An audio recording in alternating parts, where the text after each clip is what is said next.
Watch full video carefully and अगर आपने अभी तक इस चैनल को सब्सक्राइब नहीं किया है तो इस चैनल को सब्सक्राइब कीजिए नीचे दिए गए रेड सब्सक्राइब बटन को क्लिक करके और उसके साथ वाले बेल आइकन को भी क्लिक जरूर करिए। इससे आपको हर नई वीडियो की नोटिफिकेशन रेगुलरली मिलती रहेगी।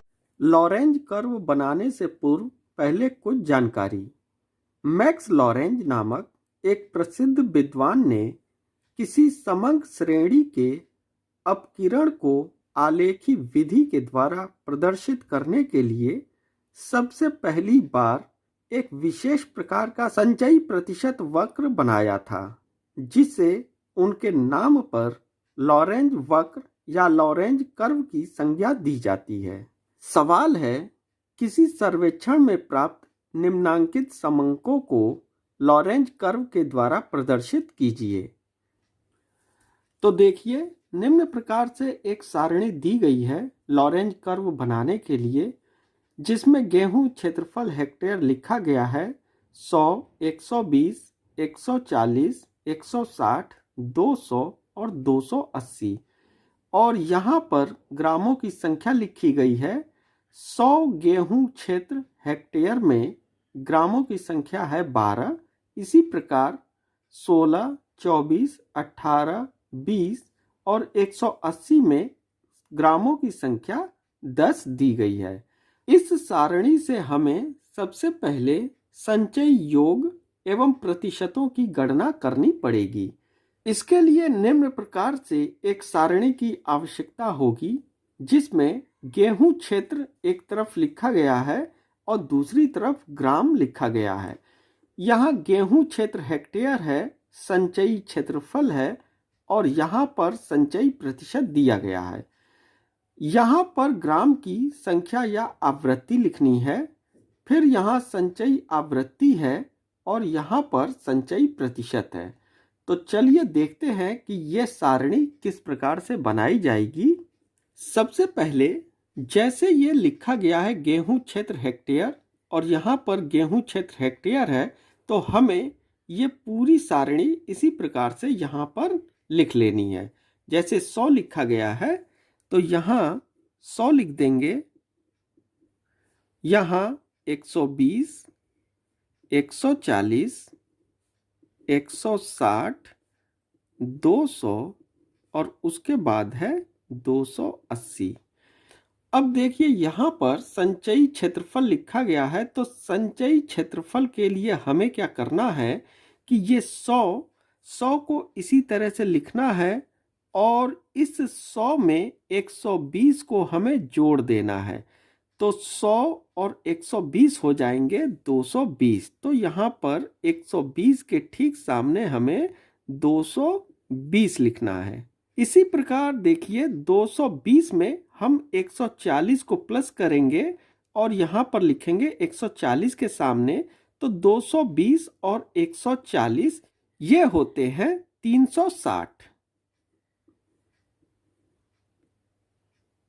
इसी प्रकार से इनको जोड़कर लिख लेना। देखिए, हमने इस प्रकार सभी को लिख लिया है। यहाँ पर 720 आया है। 720 में हम जब 280 को प्लस करेंगे तो ये 1000 आ जाएगा। तो इसी प्रकार से प्लस करके हमको लिख लेना है। अब यहाँ पर देखिए, यहाँ पर है संचयी प्रतिशत। तो संचयी प्रतिशत देखिए किस प्रकार से निकाला जाएगा। हमें संचयी प्रतिशत को निकालने के लिए 100 में 100 का गुणा करेंगे और उसे 1000 से भाग दे देंगे। इसी प्रकार 220 को 100 से गुणा करेंगे और उसमें भी 1000 से भाग दे देंगे। तो चलिए देखते हैं ये करके। हम सबसे पहले 100 के संचयी प्रतिशत को निकालते हैं। तो हमने लिखा 100 गुणे, अब इसमें 100 का गुणा करके हम इस 1000 से भाग दे देंगे। तो सीधे सीधे 2 जीरो इस प्रकार से कट जाएंगे और ये जीरो इससे कटेगा, बचेगा 10। तो यहाँ पर देखिए ये 10 आ गया है। ये 10 संचयी प्रतिशत यहाँ पर लिख दिया जाएगा। इसी प्रकार से दूसरी कैलकुलेशन करेंगे 220 वाली। तो चलिए करते हैं 220 गुणे 100/1000। अब यहाँ पर देखिए 2 जीरो इस प्रकार से कट जाएंगे। अब ये जीरो इससे कट जाएगा, बचेगा 22। तो यहाँ पर 22 आ गया है। तो यहाँ पर हमें इसी प्रकार से ये 22 लिख देना है। तो इसी प्रकार से देखिए संचयी प्रतिशत सभी का निकाल लेना है। जैसे चलिए 360 का भी करते हैं। तो 360 गुणे में 100 का गुणा करेंगे और उसे 1000 से भाग देंगे। ये 1000 यहाँ से आया है और ये संख्याएं, ये संचयी क्षेत्रफल है और 100% निकाल रहे हैं, तो इसलिए 100 से गुणा किया जा रहा है। तो इस प्रकार से 2 जीरो इस प्रकार से कट जाएंगे, जीरो से जीरो कटेगा, बचेगा 36। हमारा आंसर आ गया। तो यहाँ पर इस प्रकार से 36 लिख देना है। तो इसी प्रकार से इनके संचयी प्रतिशत निकाल लेने हैं। तो इस प्रकार से देखिए हमने गेहूं क्षेत्र का संचयी प्रतिशत निकाल लिया है इन सभी का। अब ग्राम पर आते हैं। सबसे पहले संख्या या आवृत्ति में जो ग्रामों की संख्या दी गई है, इनको हम इसी प्रकार से लिख लेंगे। 12, 16, 24, 18, 20 और 10। अब संचयी आवृत्ति जिस प्रकार से यहाँ पर हमने किया था, 100 में 120 जोड़कर यहाँ लिख दिया था, उसी प्रकार से यहाँ भी संचयी आवृत्ति भी उसी प्रकार से करनी है। 12 को 12 लिख देंगे। ऐसे ही 12 में 16 प्लस करेंगे तो ये आएगा 28। तो 28 यहाँ पर लिख देना है।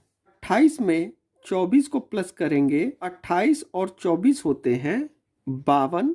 तो यहाँ पर हमने 52 लिख दिया है। 52 प्लस 18 ये हो जाएगा 70। 70 और 20 90, 90 और 10 100। तो इस प्रकार से संचयी आवृत्ति हमने निकाल ली है। अब संचयी प्रतिशत बिल्कुल उसी प्रकार से करेंगे जैसे हमने इसमें किया था। यहाँ पर जिसे हम 1000 से डिवाइड कर रहे थे, लेकिन यहाँ पर देखिए यहाँ पर 100 है, 100 दिया गया है, तो हमें 100 से डिवाइड करना होगा। ये संचयी प्रतिशत निकालना है तो गुणा तो 100 में ही करेंगे, लेकिन भाग जिससे देंगे वो 100 होगा। चलिए इसको कर कर देखते हैं। पहले 12 का संचयी प्रतिशत देखते हैं कितना होगा। तो 12 गुणे 100 से गुणा करेंगे वटे, अब भाग देंगे 100 से। तो यहाँ पर हमने 100 लिख दिया। अब 100 से 100 कट जाएगा, बचेगा केवल 12। तो यहाँ पर 12 लिख देना है।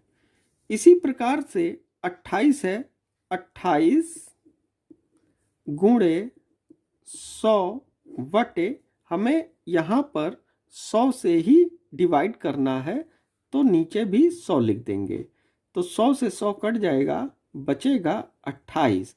तो देखिए सभी का, लगभग सभी का जैसे लिखा गया है वैसे ही उतर जाएगा, क्योंकि संचयी प्रतिशत में 100 से इनका गुणा करना है और 100 से ही जब भाग देना है तो 100 से 100 कट जाएगा।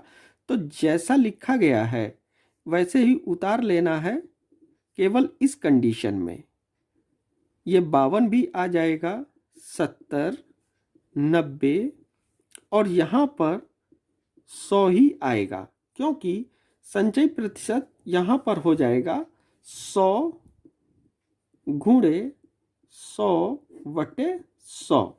तो जब इसको भी काटेंगे तो हमारा आंसर 100 ही आएगा, जो कि यहाँ पर लिखा गया है।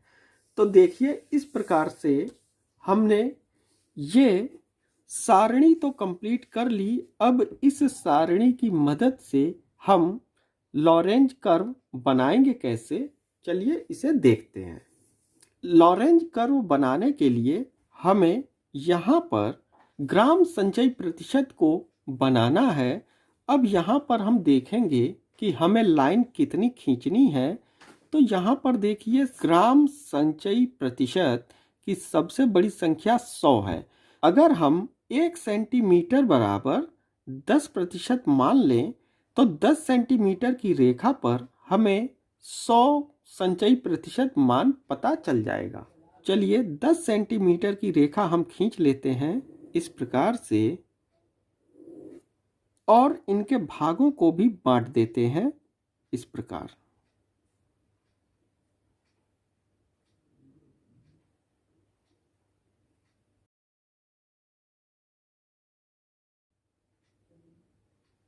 तो इस प्रकार से देखिए हमने 10 सेंटीमीटर की ये रेखा खींची है जिस पर ग्रामों की संख्या 100% दिखाई गई है।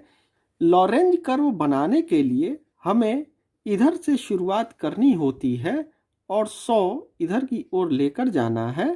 यहाँ पर देखिए ग्राम संख्या प्रतिशत लिखा गया है और ये 1-1 सेंटीमीटर 10-10 ग्राम संख्या प्रतिशत के बराबर है। तो इस प्रकार से हमने यहाँ पर 100% तक इसको बना लिया है। अब चलिए गेहूं क्षेत्र संचयी प्रतिशत देखते हैं। इसमें भी देखिए सबसे बड़ी जो संख्या है 100 की ही आई है, तो यहाँ पर भी हमें यही काम करना है। 10 सेंटीमीटर की एक रेखा खींचेंगे, उसको भी 100 संचयी प्रतिशत गेहूं क्षेत्र के मान के बराबर उसको भी बना लेना है। तो चलिए इस प्रकार से हमने 10 सेंटीमीटर की रेखा ये खींच दी है और इस पर भी हम भाग बना लेते हैं। यहाँ पर देखिए हमने यहाँ पर भी 0 से 100% तक ये लाइन हमने खींच ली है। प्रत्येक 1 सेंटीमीटर 10% के भाग के बराबर है, इसलिए 10 सेंटीमीटर यहाँ पर 100 गेहूं क्षेत्रफल प्रतिशत के बराबर है। इस बिंदु से इस बिंदु तक हमें एक सीधी लाइन इसको मिलाते हुए खींच लेना है, क्योंकि ये भाग इक्वल एरिया को दिखाएगा। लॉरेंज कर्व में इसे बनाना जरूरी होता है। यहाँ पर देखिए लॉरेंज कर्व बनेगा कैसे। यहाँ पर ग्राम संख्या प्रतिशत दिया गया है, तो ये जैसे 12, 28, 52, 70, 90 और 100 लिखा गया है, इनको हमें इस पर बांटना है। अगर 12 लिखा है तो 10 और 2 भाग आगे जाएंगे तो यहाँ पर 12 हो जाएगा और 28 के लिए 30 से 2 भाग पीछे की ओर जाएंगे तो ये 28 हो जाएगा। इसी प्रकार से ये भाग इन पर बनेंगे और गेहूं क्षेत्रफल प्रतिशत का जो भाग है यानी कि ये 10, 22, 36, 52, 72 और 100, ये भाग इस पर हमें दिखाने हैं। अब देखिए संचयी प्रतिशत गेहूं का क्षेत्रफल जो 10 है वो है संचयी प्रतिशत 12 ग्रामों में। तो ग्राम में 12, ये जो 12 का बिंदु है यहाँ पर ये ऊपर कहाँ तक जाएगा, इस 10 तक जाएगा, क्योंकि गेहूं क्षेत्रफल संचयी प्रतिशत 10 है तो ये 10 तक जाएगा। तो इसको बनाने के लिए सबसे आसान तरीका ये रहेगा, एक पेंसिल से हम सबसे पहले ग्राम संख्या पे हम एक लाइन खींच लेंगे और इससे हमें बांटने में ये आसानी होगी। तो इस प्रकार से देखिए हमने यहाँ पर पेंसिल से ये हल्की लाइन खींची है सुविधाजनक के लिए। इसको बाद में मिटा दिया जाएगा, इसको बनाना नहीं है। हमने इसको इसीलिए खींचा है कि हमें वो पॉइंट आसानी से मिल सके। तो देखिए यहाँ पर 12 है तो 12 के लिए 10 से 2 पॉइंट आगे खींचा गया है और 28 के लिए 30 से 2 पॉइंट पीछे की ओर खींचा गया है। इसी प्रकार 52 है तो 52 के लिए 50 और 2 पॉइंट आगे जाकर खींचा है। फिर 70 है, 90 है और ये 100 की लाइन तो बनी हुई है।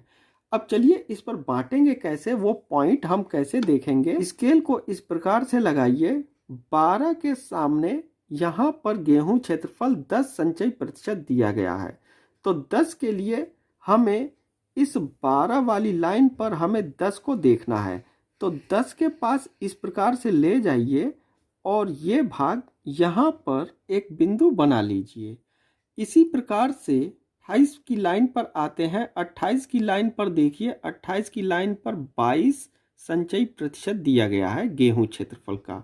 तो 28 की लाइन ये है और हमें 22 जाना है, तो 20 तो यहाँ पर है, देखिए 20 इस लाइन पर यहाँ पर है और 20 से 2 पॉइंट ऊपर जाएंगे और यहाँ पर हम इस 28 वाली लाइन पर निशान इस प्रकार से बना लेंगे।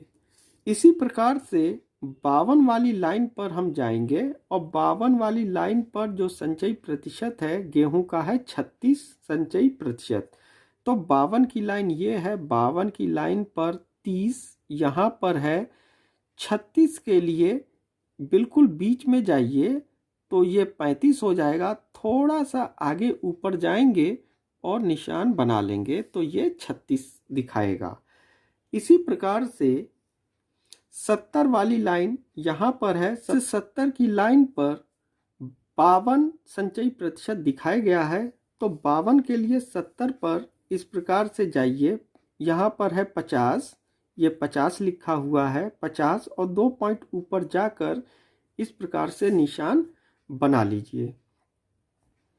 इसी प्रकार 90 पर देखिए, 90 पर है 72, तो 90 की लाइन ये है और 70 यहाँ पर है। तो इस प्रकार से स्केल को रखिए और 2 पॉइंट ऊपर जाकर और निशान बना लीजिए।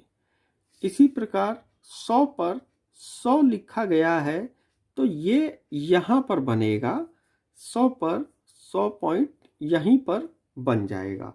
अब करना ये है कि इन सभी लाइनों को, जैसे ये लाइनें जिधर की ओर जा रही हैं उसी प्रकार से इनको मिला देना है। वक्र खींचने के लिए हमें स्केल का प्रयोग नहीं करना है, क्योंकि वक्र तभी बनेगा जब हम उसे हाथ से मिलाएंगे।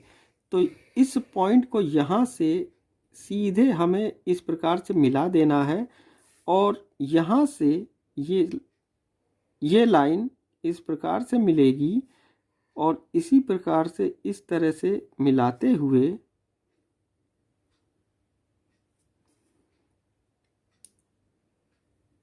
यहाँ तक लेकर आएंगे और उसके बाद इस लाइन को इस जीरो में मिला देना है। इस प्रकार से ये लॉरेंज वक्र बनकर तैयार है।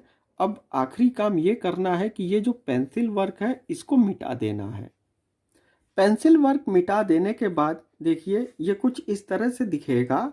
हमने यहाँ पर इस लाइन को समान वितरण रेखा लिख दिया है, जिसमें लॉरेंज वक्र जो है वो ये बना हुआ है।